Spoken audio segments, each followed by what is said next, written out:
இதில் எத்தனை ஒன்வரி லைன்ஸ் இருக்குது அப்படிங்கிறத பார்க்கலாம். முதல் பாயிண்ட்டு சுந்தரர் இயற்றியது தான் திருத்தொண்ட தொகை. இந்த திருத்தொண்டை தொகையில் வந்து அடியார் பெருமையை இந்த திருத்தொண்டை வந்து அடியார் பெருமைகளை கூறுது. இதை சிறிது பெருசாக்கி தான் நம்பியாண்டார் நம்பியால் எழுதப்பட்ட திருத்தொண்டர் திருவந்தாதி. சுந்தரர் எழுதிய திருத்தொண்ட தொகை அதை பெருசாக்கி தான் நம்பியாண்டார் நம்பியால் எழுதப்பட்ட திருத்தொண்ட திருவந்தாதி எழுதப்பட்டது.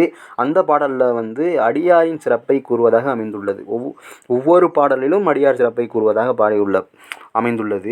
இந்த திருத்தொண்ட தொகை, திருத்தொண்டர் திருவந்தாதி இந்த 2 நூலையும் அடிப்படையாக கொண்டு தான் சேக்கிழார் வந்து பெரிய புராணத்தை இயற்றியிருப்பார்.